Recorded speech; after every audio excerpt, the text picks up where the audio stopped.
And maybe Mr. Daglian can chime in on this. Board counsel? It's clear that under the... There you go. Why don't you use the microphone, please?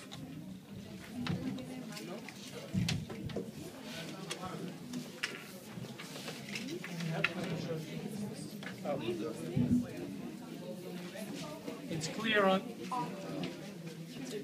Hello? You have to shut that one. Hello?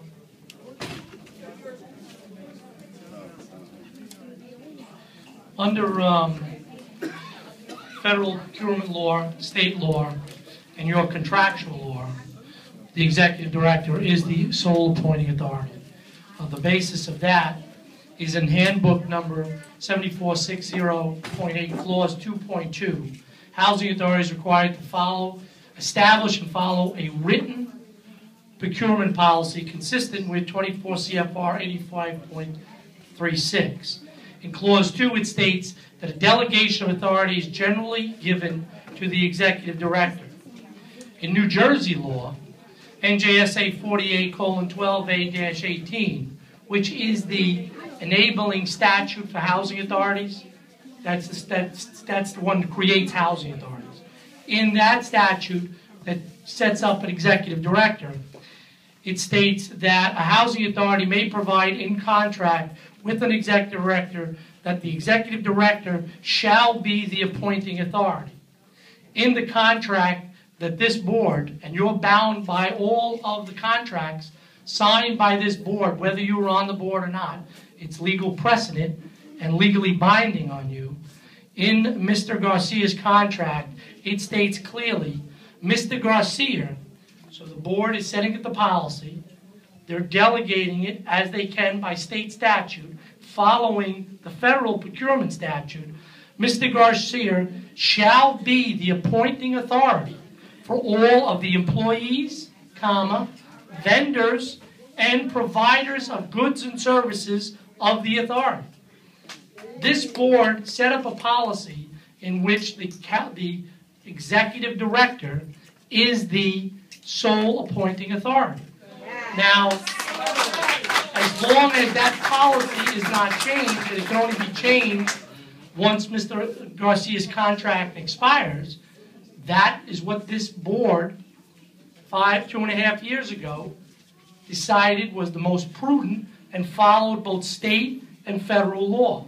As Mr. Garcia has advised you, you should not deviate.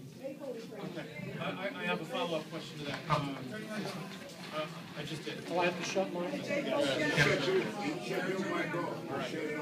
Check. There we go. Okay, so if he is the sole appointing authority, what is the role of the board then? I mean, it seems like if he's making the decisions and we're simply oversight, we're simply a rubber stamp. I'm trying to understand that.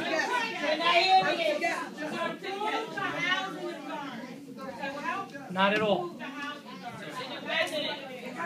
Not at all. The board's position is to set up the budget, set the policies, and ultimately has the power to reject a contract. They don't have the power to appoint, but they can say, as you have, we reject this proposal because we feel it is not in the best interest in your fiduciary duty. But you have to have, as Mr. Garcia has requested, in the past 2 rejections, the legal basis and the rational basis and the ethical basis of why you're rejecting. So it is like a mayor and council. It is like the president and the Congress. The president has the power of appointment with the advice and consent of the Senate. That's the situation you're in because of the way the law is set up and your contract.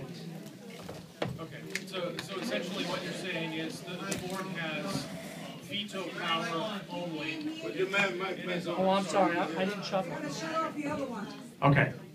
So essentially what you're saying is the board does not have appointing authority, just veto authority on contracts, employees, etc. Yes.